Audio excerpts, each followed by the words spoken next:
35 থেকে 40 বছর আগে থেকে আমাদের এখানে প্রথম চাষ শুরু হয় অ্যালোভেরা। পর্যায়ক্রমে অ্যালোভেরার পরে আসলো শিমুলমূলের পরে আসলো অশ্বগন্ধা, বাসক, তুলসী, কালো মেঘ। আমাদের এখানে এখন বাণিজ্যিকভাবে চাষ হচ্ছে 20 থেকে 25টা প্রজাতির বাণিজ্যিকভাবে চাষ হচ্ছে। এছাড়াও আমাদের বিভিন্ন গাছ, নতুন নতুন আইটেমগুলা, যেমন আমি রোজালা চাষ করতেছি 17 সাল থেকে।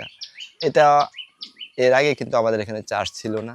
এখন এটাও বেশ সাড়া পেয়েছি সারা বাংলাদেশেই। কারণ এখন এমন পর্যায়ে আসছে যে আসলে আমি যা উৎপাদন করি বা আমরা বাংলাদেশে যা উৎপাদন করে তার চেয়ে 100 গুণ বেশি মনে হয় যে বাজারের চাহিদা আছে। এই জন্য বাহির রাষ্ট্র থেকে বিভিন্ন নিয়ে আসা বাজারজাত করতেছে।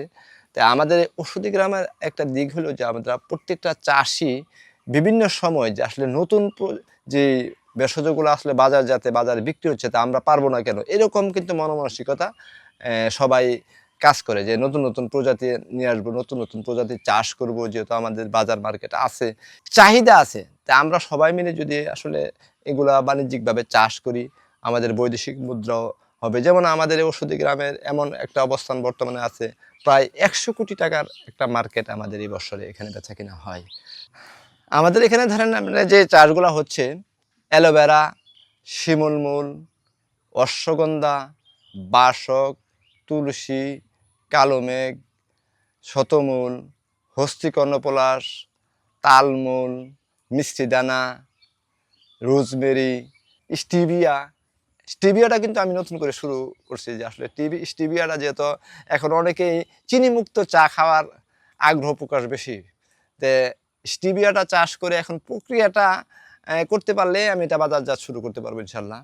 এখানে পানীয় আকারে কিন্তু আমি রোজালাটা শুরু করি। রোজালার পাশাপাশি এখন দেখি যে আপনার এই যে অপরাজিতা, এটাও কিন্তু বাজার আছে। আমি অল্প পরিসরে কিছু শুরু করলাম, দেখলাম যে বেশ বাজার চাহিদা। তারপর লেমন ঘাস, তারপরে হলো আপনার পুদিনা, এগুলো কিন্তু চা আকারে বাজারে চাহিদা আছে। কারণ আসলে এখন এই সবাই চাচ্ছে যে আসলে ন্যাচারাল কিছু খাওয়া যায় কিনা, এই হিসাবে যার কাছে এইগুলা নিজেরা চাষ করেও খাওয়া সম্ভব, আর তারপরও বাজারে চাহিদা আছে, বাণিজ্যিকভাবেও চাষ করা সম্ভব।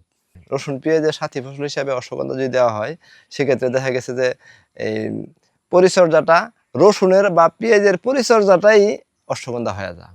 পরবর্তীতে রসুন উঠানোর পরে হালকা কিছু পরিচর্যা করলে তার ওই রসুনের যে খাদ্য, এই খাদ্যতে অশ্বগন্ধাটা হয়ে যায়।